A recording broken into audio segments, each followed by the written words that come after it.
Welcome to Unveiling Mythical Legends.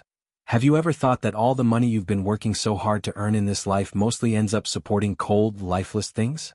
Like plastic, metal, or fabric, not really for you but just to pay rent. Before the show starts, don't forget to subscribe, like, and turn on the bell so you won't miss any of our episodes.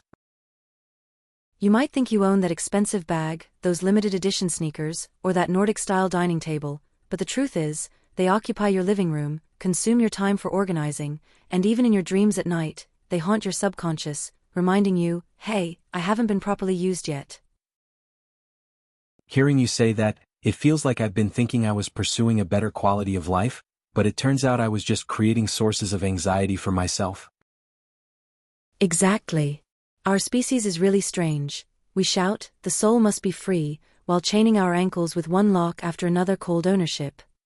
Imagine this, you live in a home that looks like a magazine cover, every inch of the floor shining with middle-class pride, every piece of furniture and decoration flaunting taste, and then suddenly the alarm goes off, you have only 30 seconds to escape.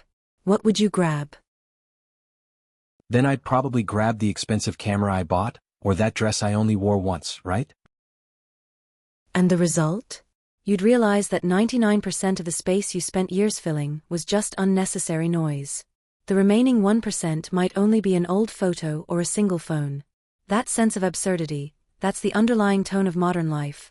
We trade our limited lives for virtual possessions that are utterly useless when life and death actually come knocking. That really hits a nerve. I've always felt like I'm incomplete if I don't buy something. Was that feeling implanted too? Exactly. It's like a rogue piece of software installed in your brain by society's algorithm. Every day it pops up a reminder, look at that person driving that car, carrying that bag, they're successful, and if you don't buy, you're falling behind.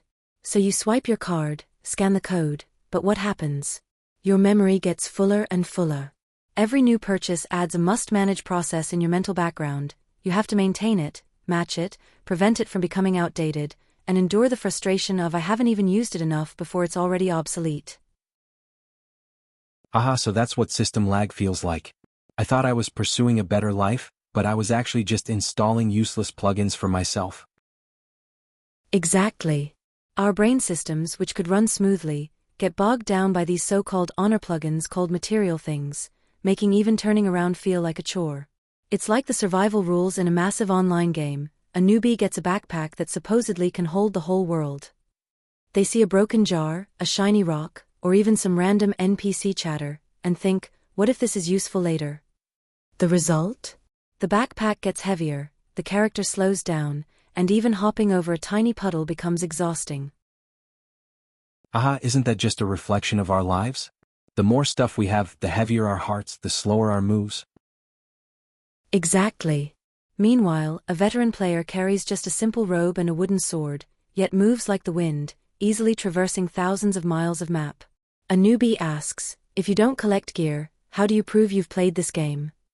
The veteran laughs, even if the backpack is limitless, the sense of burden directly affects your consciousness. Every item you add takes a sliver of your mental energy to register. When you've stuffed the entire world in there, you can't move at all. Wow, so all this time I thought I was buying things, but I was really buying anxiety. Exactly. You're not buying bags or shoes, you're buying a warehouse of anxiety. You feel inadequate, so you try to patch yourself up with material things, but the soul is light and flowing, while matter is heavy and solid. Forcing solids into a flowing consciousness only causes lag. What we call quality of life is really just a system crash. I get it. This is the psychological root of refined poverty, right? Always patching up the spiritual wasteland with material splendor. Exactly. We keep chasing better without ever asking where better actually ends. This pursuit is like a life sentence, and the only way to break the cycle is to realize that you are already enough. Wow. So freedom isn't about buying things, it's realizing you don't need them. Exactly. You're no longer controlled by external algorithms, you've reclaimed sovereignty over your own system. You become the developer of the game, not an NPC of consumerism. You can define your own value without relying on any object to prove it. Honestly, quitting this program isn't just a matter of suddenly deciding not to buy or not to feel anxious, right? Feels like the habit is already deeply ingrained.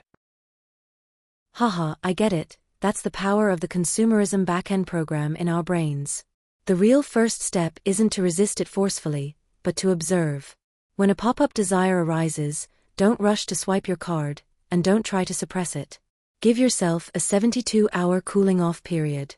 For 3 days, don't fight it, don't push it down, just watch it, where it comes from, how it leaves, how strong it is, and how long it lasts. You'll be surprised to find that the sense of must buy now usually has a shelf life of just 72 hours. It's mostly a false alarm.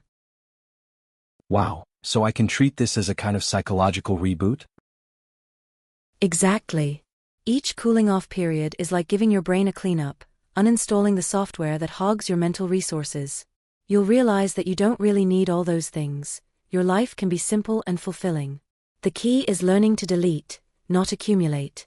For example, throw away clothes you haven't worn in a year, step back from social circles that stress you out, or let go of false goals. Every item you remove makes your system run smoother, clears your mind, and lets your true self bubble up like a spring. I used to think buying things was improving my quality of life, but now it feels like I've been building a heavy framework around myself. Constantly decorating yourself with material things, thinking it makes you better, is actually just constructing a glittering prison around your soul. The simplest way to break this cycle is to realize that you are already enough. Let go of your attachment to having, and you'll see the whole world as your personal view, the trees by the road, clouds on the horizon, even the cars passing by, they're all your private wallpaper. You don't need anything to prove your value. Listening to this, it seems real strength isn't about how much I buy, but being free without relying on any possessions. Exactly, that's the ultimate luxury, freedom. When you realize this, you're no longer an NPC of consumerism, you become the developer of your own game. You can define your own value freely, without being controlled by external algorithms.